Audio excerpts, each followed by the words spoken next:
Hello student, how are you.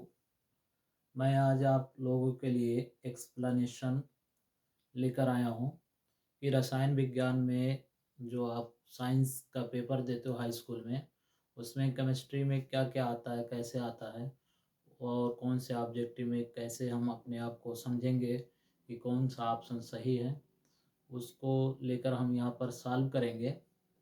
उससे पहले आप लोग अगर नए हैं चैनल पर तो चैनल को सब्सक्राइब कर लें, और अगर आप लोग पुराने हैं तो अपने दोस्तों में शेयर करें, जिससे आपके दोस्तों को भी इससे ज़्यादा से ज़्यादा फ़ायदा हो सके।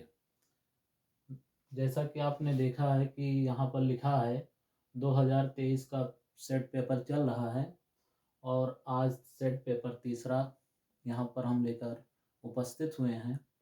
उसमें पहला सवाल किया गया है कि अगर हम कार्बन को वायु की उपस्थिति में जलाते हैं तो कौन सी अभिक्रिया होती है।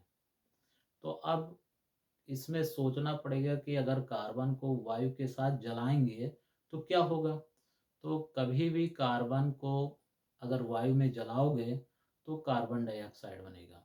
तो यहाँ क्या हो रहा है, जैसे कि देखिए, कार्बन सॉलिड होगा और वायु क्या है, उसमें ऑक्सीजन गैस उपस्थित होती है।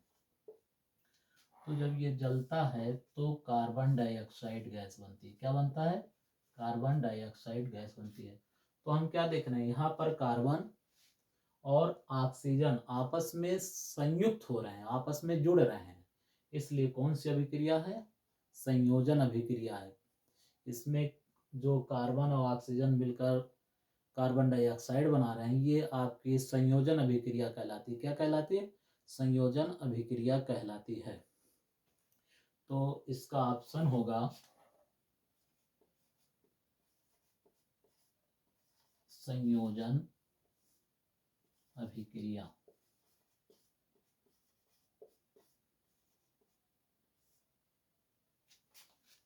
ये आपका फर्स्ट हुआ। उसके बाद दूसरा क्वेश्चन है कि अगर हम जिंक के डस्ट को तनु सल्फ्यूरिक अम्ल में मिलाते हैं, यानी किसको मिलाते हैं? जिंक को। कहाँ मिलाते हैं? तनु सल्फ्यूरिक अम्ल में। तो पहले हमें दोनों का सिंबल पता होना चाहिए, प्रतीक पता होना चाहिए, तब हम रिएक्शन कर सकते हैं। फिर उस रिएक्शन से हम बता सकते हैं कि इसमें कौन सी चीज़ हो रही है, क्या हो रहा है, कैसे हो रहा है। तो आइए देखते हैं। जिंक का जो सिंबल होता है वो है Zn, और ये भी आपका सॉलिड होता है, प्लस सल्फ्यूरिक एसिड SO4, ये लिक्विड अवस्था में होता है। अगर इनको हम आपस में क्रिया कराते हैं तो हम देखते हैं, एक आपने पढ़ा होगा, क्लास में अटेंड किया होगा, क्लास वहाँ जानते होंगे कि कोई तत्व कब किसी दूसरे तत्व को हटा सकता है, विस्थापित कर सकता है। तो हम जानते हैं कि जिसकी रिएक्टिविटी हाइड्रोजन से ज़्यादा होती है वो अम्ल से हाइड्रोजन गैस को विस्थापित करते हैं।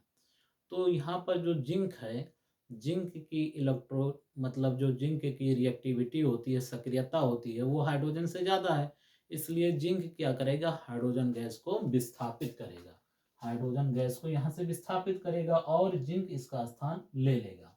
तो ये आपका बन जाएगा ZnSO4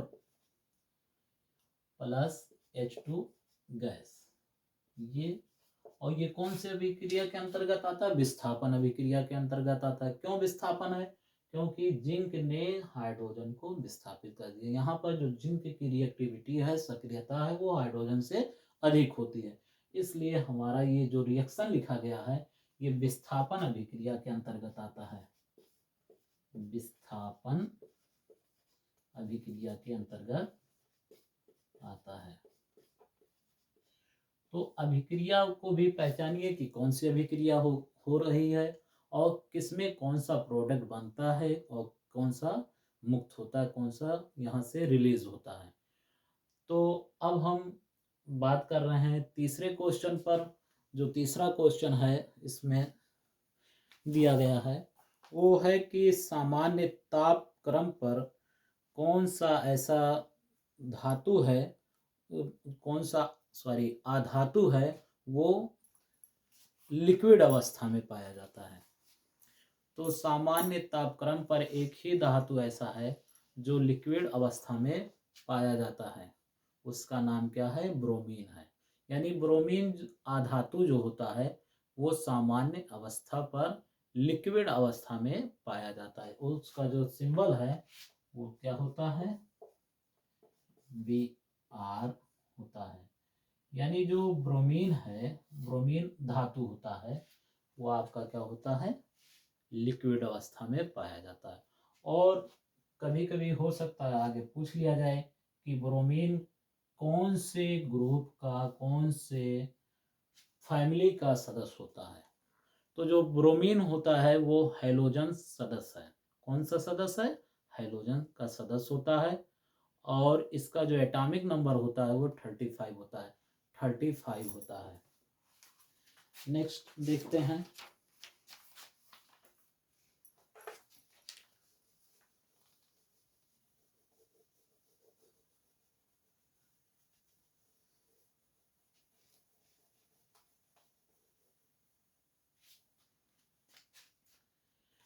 पूछा जाता है कि प्रोपेनोन में कौन सा क्रियात्मक समूह है? प्रोपेनोन में कौन सा क्रियात्मक समूह होता है? तो आइए पहले हम जो आपके सिलेबस में जितने ग्रुप हैं उन ग्रुपों में हम दिखा देते हैं आपको कि कौन कौन से ग्रुप आपके सिलेबस में पूछे जा सकते हैं, और उनको भी याद कर लीजिए। जैसे एक ग्रुप आप में टोटल 4 ही ग्रुप से सवाल बनते हैं। पहला ग्रुप अगर हम बात करें एल्कोहल, एल्कोहल इसको हम रिप्रेजेंट करते हैं। अगर किसी यौगिक में, किसी ऑर्गेनिक कंपाउंड में OH लगा हो तो वहां पर वो ऑर्गेनिक कंपाउंड आपका एल्कोहल में काउंट किया जाता है। वो कंपाउंड जो होता है वो एल्कोहल होता है। और इसके नाम में, अगर किसी के नाम में इंग्लिश अक्षर में अगर लास्ट में ऑल आ जाए, क्या आ जाए? ऑल आ जाए, तो वो एल्कोहल होगा। नाम ही देखकर आप खुद दिमाग लगा लो कि ये कौन सा ग्रुप है और इसमें कौन सा फंक्शनल ग्रुप है। तो एल्कोहल का जो सेकेंडरी सफिक्स है वो आपके लिए ऑल लिखा जाता है, OL ऑल लिखा हो जाता है। और अगर इंग्लिश में बात करें तो ऐसे इंग्लिश में अगर लास्ट में, जैसे आप एक छोटा सा हम नाम लिख दे रहे हैं, जैसे एग्जांपल में C2H5OH, ये आपका है एथेनॉल, एथेनॉल। अब देखिए लास्ट में यहाँ क्या आया? ऑल आया। और यहाँ पर हिंदी में इसका पहचान है कि ना पा आ का मंत्रा और ला और ऐसे चांद बना होगा। अगर ये लास्ट में किसी भी यौगिक के लास्ट में नाम आ रहा है तो वो हमारा एल्कोहल में काउंट किया जाएगा। दूसरा ग्रुप हम अगर बात करें एल्डिहाइड, एल्डिहाइड, एल्डिहाइड का पहचान है कि जो आपका यौगिक है, कार्बनिक यौगिक होता है, उसके दोनों सिरों में से किसी एक सिरे पर एक क्रियात्मक समूह लगा होगा, C double bond O single bond H। इस फंक्शनल ग्रुप को, इस सिंबल को एल्डिहाइड ग्रुप बोलते हैं। क्या बोलते हैं? एल्डिहाइड बोलते हैं। और इसके लास्ट में अल आता है। क्या आता? अल आता है। अल का मतलब Al। ऊपर वाले में देखिए अल्कोहल में ऑल लिखा है, OL। अब अगर इसका हम सिंपल में बात करें तो इसमें देखिए हिंदी में अल्कोहल में नॉल लिखा है, और अल्कोहल वाले में, सॉरी एल्डिहाइड वाले में आपका नल लिखा होगा। नाम के लास्ट में नल शब्द कहीं पर भी दिख जाए तो उसका तुरंत आप अर्थ निकालें कि वो एल्डिहाइड ग्रुप है और उसकी पहचान ये है। दूसरा एग्जांपल अगर हम लें, नेक्स्ट ग्रुप कीटोन, कीटोन,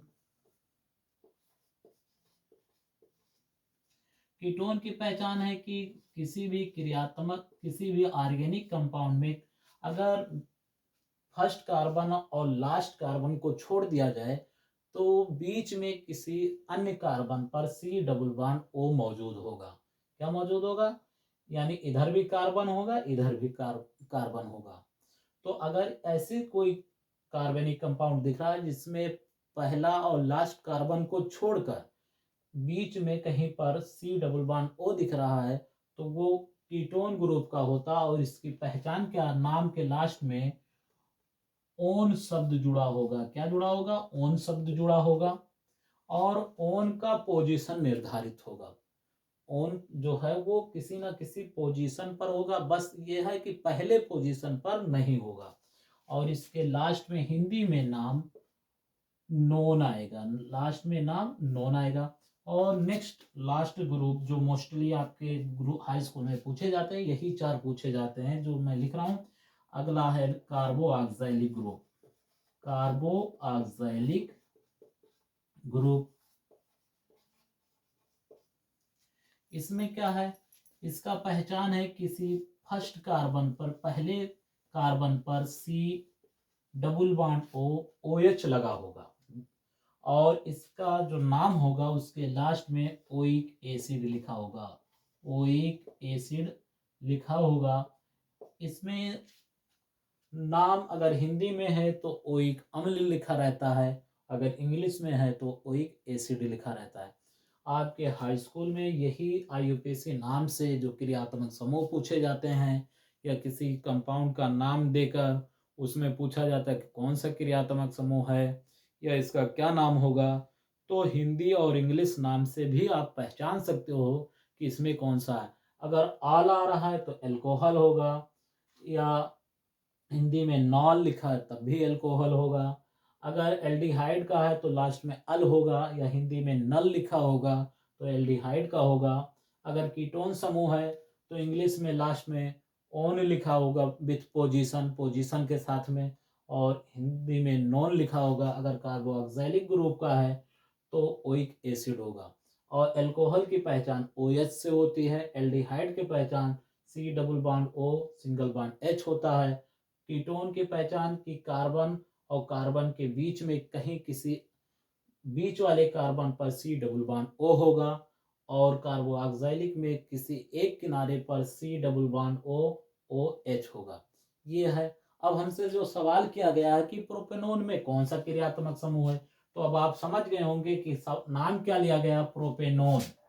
नाम क्या लिया जा रहा है? प्रोपेनोन। देखिए लास्ट में क्या आ रहा है? ओन आ रहा है, यानी अगर बात करें एन को शामिल कर लें तो नॉन आ जाएगा। तो हमें पता चल गया कि जो हमारा प्रोपेनोन है उस प्रोपेनोन में क्रियात्मक समूह क्या है? कीटोन समूह है, यानी C डबल बॉन्ड O है। प्रोपेनोन में जो क्रियात्मक समूह होगा C डबल बॉन्ड O होगा। आइए नेक्स्ट देखते हैं।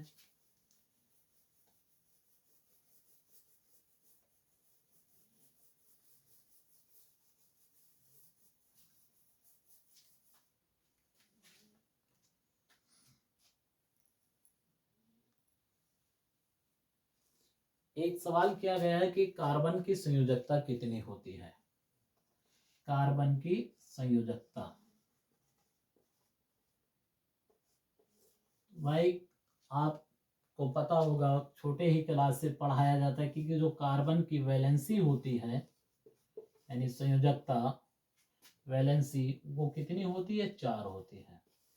इसका मतलब है कि कार्बन मैक्सिमम 4 बॉन्ड बनाता है। जैसे आपको पता है मेथेन में भी 4 बॉन्ड बनता है, और या कोई भी कार्बनिक कंपाउंड लेंगे तो वहाँ पर कार्बन 4 बॉन्ड मैक्सिमम बनाता है, यही कार्बन की वैलेंसी कहलाती है। तो दोस्तों आपको ये जो हमने अभी एक्सप्लेन करके बताया, ये पेपर सेट नंबर 3 का है। इसमें जो ऑब्जेक्टिव था उसको मैंने एक्सप्लेन कर दिया है। इसको आप लोग देखें, और जो अभी मैंने चारों क्रियात्मक समूह की पहचान बताई इसको देख लेंगे तो आपका पक्का है कि कम से कम आपका 3 से 4 नंबर केमिस्ट्री का बहुत इजी वे में सॉल्व हो जाएगा। और आप लोग इस वीडियो को ज़्यादा से ज़्यादा शेयर करें और इस चैनल को सब्सक्राइब करें। थैंक यू, धन्यवाद।